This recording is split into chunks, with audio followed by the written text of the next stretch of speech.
दोस्तों, जैसे कि आप सभी को पता है कि बीएसएनएल टोटल 20 सर्कल के अंदर इंडिया में अपना सर्विस प्रदान करता है। और अगर मैं बाकी के 2 सर्कल की बात करता हूं जैसे कि दिल्ली और मुंबई, सो इस जगह के अंदर एमटीएनएल यानी कि महानगर टेलीकॉम निगम लिमिटेड ये कंपनी अपना सर्विस प्रदान करता है। लेकिन दोस्तों, वर्तमान समय में एमटीएनएल जो है बहुत ज्यादा कर्ज में डूबा हुआ है। इसीलिए अभी सरकार के द्वारा ये कहा गया है बीएसएनएल को कि आपको ही दिल्ली और मुंबई के अंदर अपना 4G और 5G लॉन्च करना पड़ेगा। ठीक है, पहले ऐसा खबर आ रहा था कि एमटीएनएल ही 4G और 5G लॉन्च करेगा। ठीक है, लेकिन इसका जो काम है ये बैकएंड पे बीएसएनएल करेगा। मतलब एमटीएनएल का लोगो वगैरह सब कुछ रहेगा 4G 5G में और काम जो है बीएसएनएल करेगा। लेकिन अभी बताया जा रहा है कि एमटीएनएल का लोगो कुछ नहीं रहेगा। हाँ, एमटीएनएल कंपनी का एम्प्लॉयज वगैरह भी शायद काम यहाँ पे नहीं करेगा। बीएसएनएल को ही प्रॉपर तरीके से 4G और 5G दिल्ली और मुंबई पे लॉन्च करना पड़ेगा।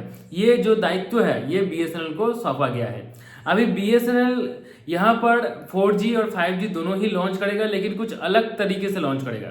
ठीक है, कैसे लॉन्च करेगा मैं बताता हूँ, लेकिन उससे पहले एक चीज क्लियर कर देता हूँ कि बहुत सारे लोग जो कि दिल्ली और मुंबई से हैं, मेरे चैनल देखते हैं, मेरे वीडियोस देखते हैं, वो सब मुझे पूछते रहते हैं कि आप अलग अलग सर्कल के अंदर जो अपडेट आता है वो बताते हैं, लेकिन दिल्ली और मुंबई के बारे में नहीं बताते हैं।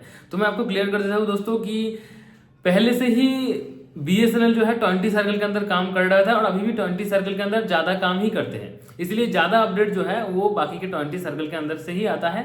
ठीक है, लेकिन कभी कभार जब दिल्ली और मुंबई के बारे में अपडेट आता है तो मैं आप सभी को क्लियर करता हूँ, जैसे कि आज आया है तो मैं बता रहा हूँ। ठीक है, सो बीएसएनएल के द्वारा जो कंडीशन रखा गया है, हाँ, जो तरीका बताया जा रहा है वो कैसे वो मैं बताता हूँ। सबसे पहले बीएसएनएल ने यहाँ पर क्या किया है कि बीएसएनएल दिल्ली और मुंबई के अंदर जो 4G और 5G लॉन्च करेगा ये खुद बीएसएनएल काम नहीं कर रहा है। बीएसएनएल यहाँ पर इंडियन कुछ प्राइवेट कंपनीज की मदद ले रहा है। हाँ, बाहर की कंपनी नहीं, इंडिया का ही कुछ प्राइवेट कंपनीज है जो कि नीलाम के थ्रू यहाँ पर बीएसएनएल का काम करेगा। वो खुद के जेब से पैसा खर्च करके 4G और 5G दिल्ली और मुंबई पे लॉन्च कर देगा। उसके बाद जो लोग वहां पे रिचार्ज वगैरह करेगा, जो भी करेगा, उसका जो पैसा है वो आधा आधा या आधा आधा नहीं, एक्चुअली कुछ यहाँ पर परसेंटेज जो है उस कंपनी को मिल जाएगा। ये हो सकता है 50-50, 60-40, 30-70, कुछ भी हो सकता है। ठीक है, जैसे कि आप अगर एक कंपनी है, आप बोलते हैं कि मैं दिल्ली में इतना ज़्यादा टावर से कवर कर दूंगा और अच्छा खासा नेटवर्क भी मिल जाएगा, तो आप खुद के पैसा खर्च करके सब नेटवर्क वगैरह लगा दिया, टावर वगैरह इंस्टॉल कर दिया, सब कुछ चला रहे हैं।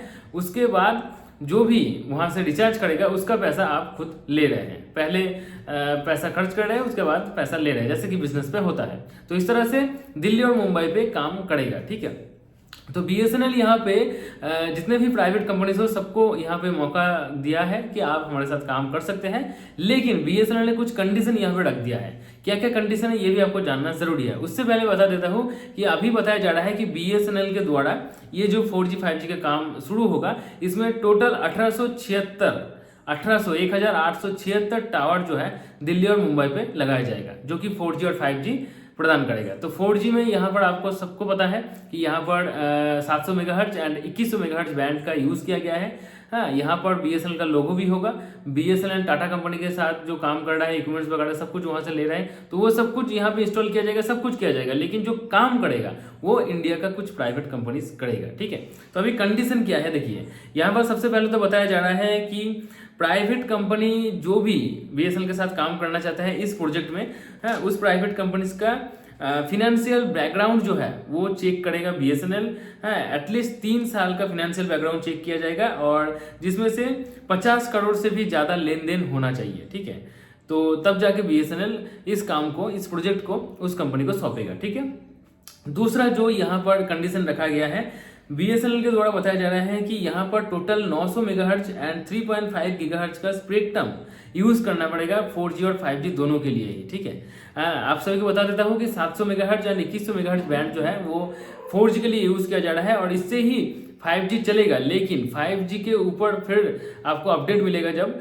हाँ, 2025 के अंत तक, नहीं तो 2026 में, तब ये 900 मेगाहर्ट्ज एंड 3.5 गीगाहर्ट्ज का स्पेक्ट्रम तब जाके लगाया जाएगा। ठीक है, तो ये काम उस कंपनी को पहले से ही करना पड़ेगा। और तीसरा जो कंडीशन रखा गया है कि यहाँ पर टाइम टू टाइम हाँ, टेक्नोलॉजी अपग्रेड भी करना पड़ेगा और उसके साथ मेंटेनेंस का जो दायित्व है वो भी उसी कंपनी को लेना पड़ेगा। मतलब टाइम टू टाइम मेंटेन करना पड़ेगा और टेक्नोलॉजी अपग्रेड जो है वो टाइम टू टाइम करना पड़ेगा। ये तीनों काम अगर कोई कर सकता है और आप खुद के जेब से पैसा खर्च करके अगर 4G 5G दिल्ली में प्रोवाइड कर सकता है हाँ BSNL के लोगों को द्वारा, तो ये BSNL उस कंपनी को ये काम सौंप देगा। ठीक है, उसके बाद से जो भी वहाँ पे रिचार्ज वगैरह होगा, या सिर्फ रिचार्ज से नहीं, जैसे कि ब्रॉडबैंड का रिचार्ज भी होता है, मतलब रिचार्ज से ही ब्रॉडबैंड का रिचार्ज होता है, सिम कार्ड का रिचार्ज होता है, तो उस रिचार्ज को BSNL कुछ परसेंटेज वहाँ पर उस कंपनी को देगा। ठीक है, अभी कितना परसेंटेज देगा BSNL वो BSNL के द्वारा बताया नहीं गया है। हो सकता है कि BSNL खुद 20% रखे, 80% कंपनी को दे दे,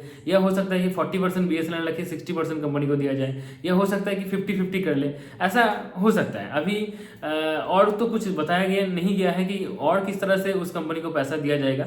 हाँ, यही सब अपडेट आया है दिल्ली और मुंबई के थ्रू, दिल्ली और मुंबई में। ठीक है, BSNL के द्वारा ये सब काम किया जाएगा। तो अभी देखते हैं कि क्या कुछ होता है, कितने देर तक ये सब कुछ कंप्लीट हो पाता है। लेकिन हाँ, BSNL बाकी के सर्कल के अंदर बहुत ज़्यादा स्पीड से काम कर रहा है, बहुत बढ़िया तरीके से काम कर रहा है। बहुत सारी जगह के अंदर 4G 5G के ऊपर काम शुरू हो चुका है।